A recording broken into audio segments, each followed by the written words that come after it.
Welcome to the NNJR Trackside Classroom series on YouTube. I'm Bill Gilbert, one of NNJR's chief instructors, and I'll be taking you through the topic today, which is smoothness. Today's session is oriented to student drivers, those with limited experience on track, and we we hope that you all find uh, some tips here that will be useful. And if you have questions on them, obviously you can ask your instructor and or any of the chief instructors, myself included, at the track. But I'm sure if you've been around driver's ed or track driving much at all, you've heard a lot about smoothness. So with that, we're going to dive right in. We're going to start with the normal disclaimer that we're doing our best to offer good advice here, but you use it at your own risk, and you have to do things at a pace and in a way that works for you and keeps you safe. So let's talk about what we're going to do today. We're going to talk about what smoothness is, why we should care about it, kind of some prerequisites, and then obviously, how can we make it better? How can we improve it? Well, what is smoothness? Well, the objective here is to keep the car balanced. And one way to think about that is no more weight transfer than is needed. When we're driving the car, we're always moving weight around, and and that's inevitable. But we want to give just enough input that the car is balanced and it does what we want, and no more. And to do that implies deliberate and precise use of the controls, all the controls, steering, gas, shifting, and so on. And of course, we never want to upset the car. I love the Alain Prost comment about his driving, because he was known as the professor for being very, very precise and very smooth. And look what he said. He said, "When I look fast, I am not smooth and I'm going slowly. When I look slow, I am smooth and going fast." And if you've ever observed drivers at an autocross, you will have seen great examples of this, where if you see a driver kind of sliding around, they may look spectacular, but if you compare them to another driver who looks like they're on rails, the driver on rails, their time on the clock is a lot lower than the driver who's sliding around. So that's what smoothness is all about. And there's a scientific reason why being smooth is fast, and that's because a balanced car has more traction. I should say one more thing about this, and that is because if we think about a corner and we smoothly go into the corner, we're going to keep more weight on those inside tires compared to putting it all on the outside, as an example. And you might think, well, we add more weight to the outside tires, they have more traction. That's true, but it's not linear. And so there is an explanation, which I'm not going to get into here, that explains, the physics, if you will, of why smooth is actually fast. Now, if you're a beginner driver or a student driver, or you're like me, haven't driven all winter, and you're going out to your first event, there are some prerequisites that are important for every driver. And one of those is just being comfortable in the car and having the car set up correctly. A second one is the basic track knowledge and track driving. So let's just take a minute on both of those. Our seating position is really important. If you're new to track driving, this is one of the first things your instructor is going to work with you on. Most drivers, when they arrive at the track, are seated too far back and are not seated properly. So you want to be seated so that your knees have plenty of bend to be able to use the gas and the brake comfortably. And that your elbows have plenty of bend, even when your shoulders are fully back against the seat, so that you can comfortably use the steering wheel with your big arm muscles and not your wrists. And hands should generally be, as you see in the diagram here, at 3 and 9 o'clock. Now, the basics of driving on track, and if you've been to the track before, you kind of know these terms. If you haven't, now is a good time to learn them. We refer to reference points, which are the way we drive around the track to create a consistent line.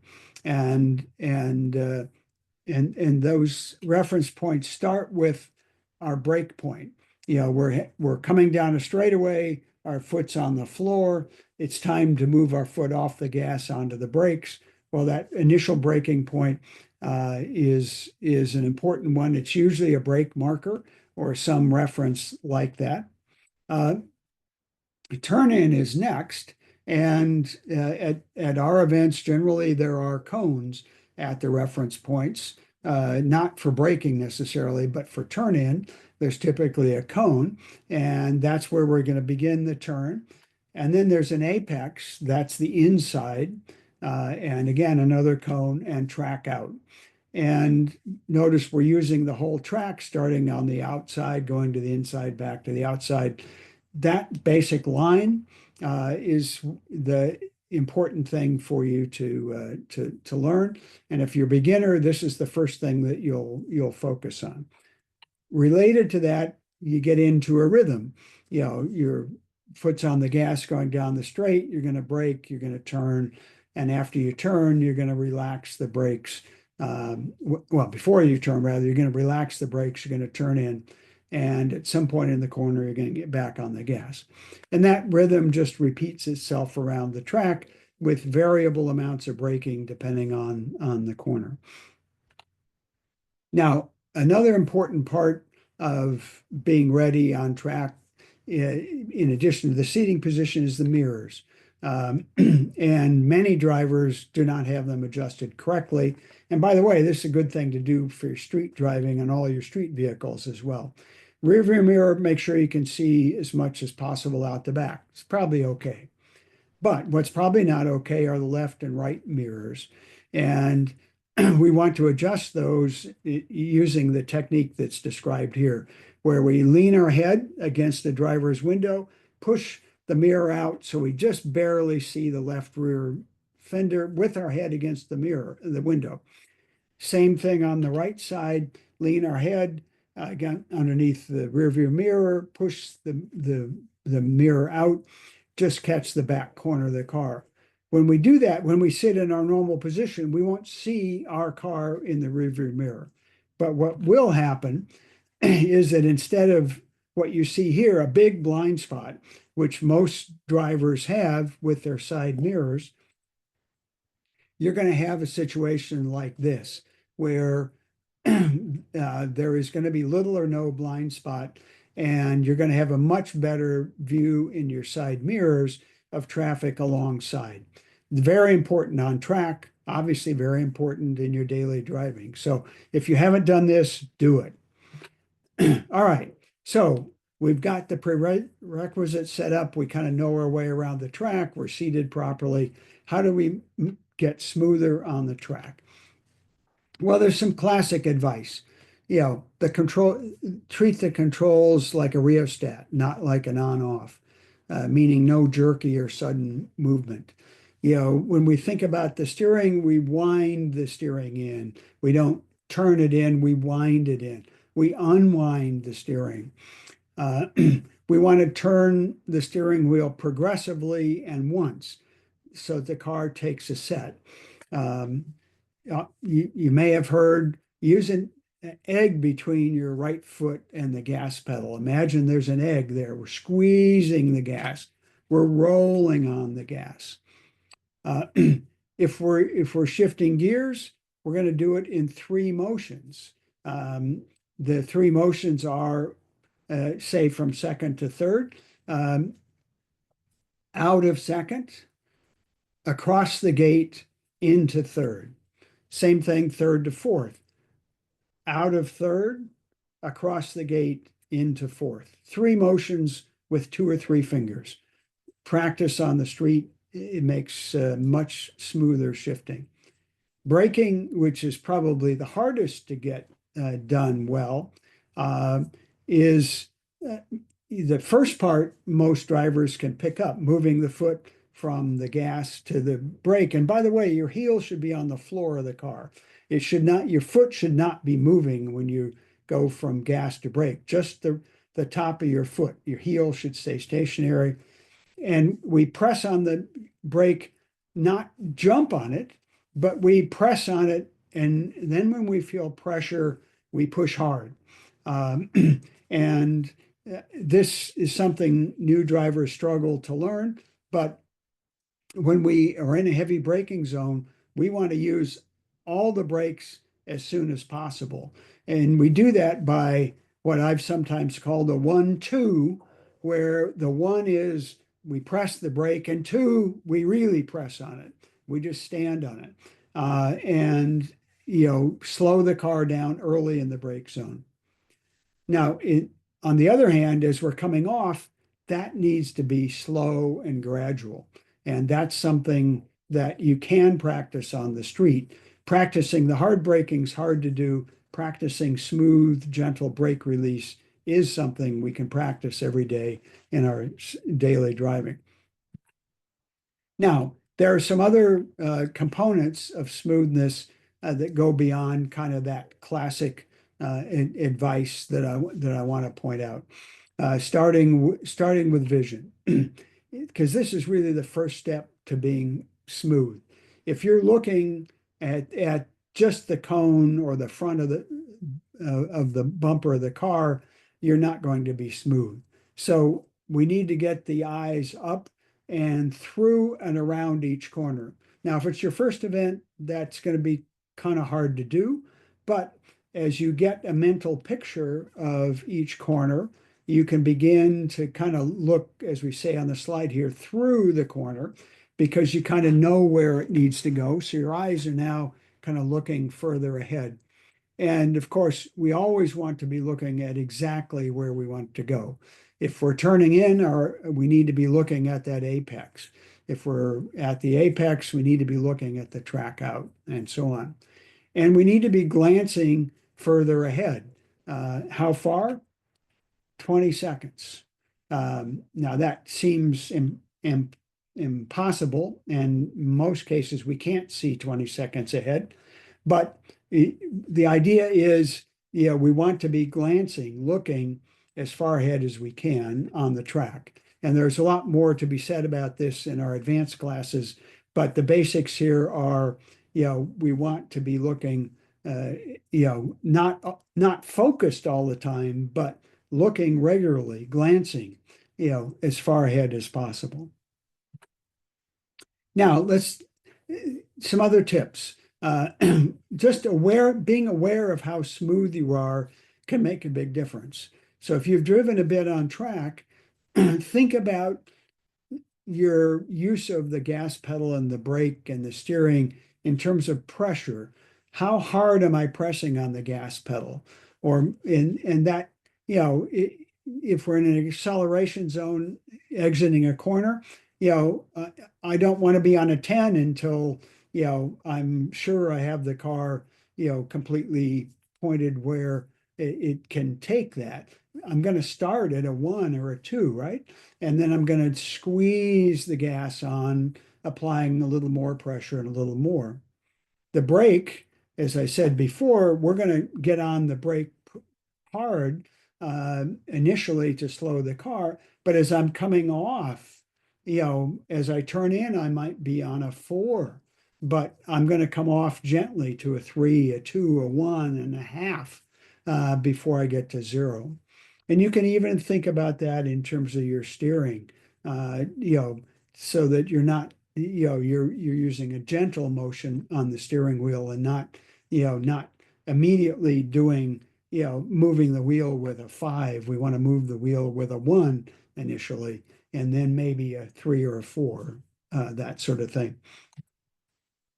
And if we think about this, and then apply it to our feet and our hands, that can make us smoother. But this does require us to be relaxed. If we're tense, if we're just really all, you know, uh, uh, you know, gripping the steering wheel with a death grip, we're not going to get this kind of feedback. So we got to relax. We got to use our hands to feel what the steering wheel's telling us and so on.